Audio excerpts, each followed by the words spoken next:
Thanks to a recent boom, New Zealand's space industry is valued at $2 billion. That's bigger than steel or our entire film industry. $2 billion is a material contribution to the New Zealand economy. The question at the moment is how big can it go, and it certainly you could think of it as 5 to 10 times that size. So it's really up to our own imaginations. While several companies are reaching for the stars, the biggest kid on the block is Peter Beck's Rocket Lab. They've already put 40 satellites into space, and this month they'll launch their 10th rocket.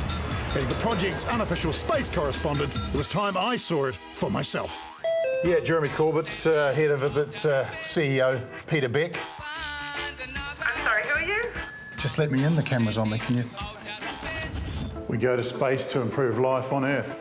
I can imagine sending a couple of people I know into space, that'd improve life on Earth. Excuse me, don't touch that, thank you. Hi Muriel, how are you doing?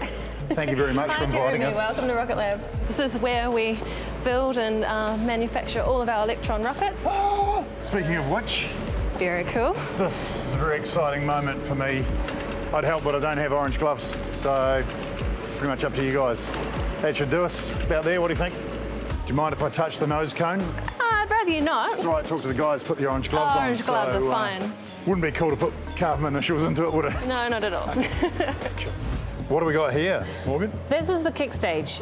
This is, to my mind, one of the most impressive pieces of engineering and technology here. This unassuming little white semicircle is what enables us to leave no space junk on orbit. That's something to be proud of. Is that unique in the space program? It is unique, yeah. Very proud. Proud of New Zealand. Leaving no junk in space.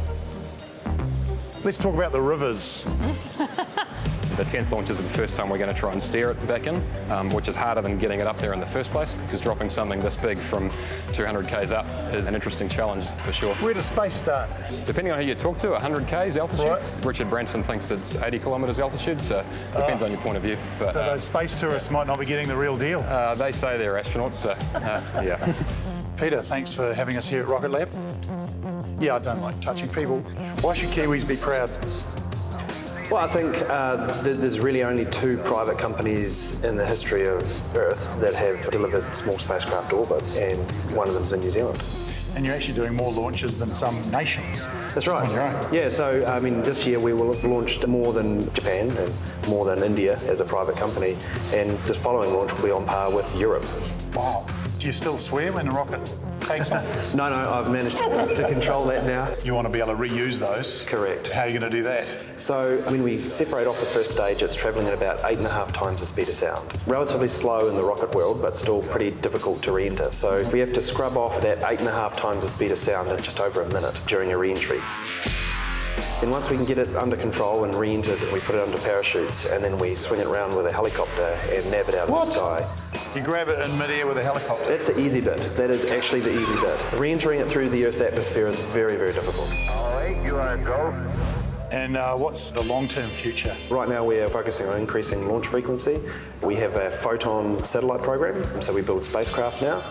And then we've recently announced a mission to the moon to support the growth and building of infrastructure around the moon. So you hope to have a Rocket Lab base, a lunar-based Rocket Lab? Well, I'm not sure a lunar base, but we certainly help to build the infrastructure around the moon so that astronauts can return safely. That's fantastic. And finally, can I come along and watch a launch here? Absolutely, anytime. Got it on record! Yep, no, you're more than welcome. Yeah. Thanks, Peter. Thanks very much. Bloody awesome.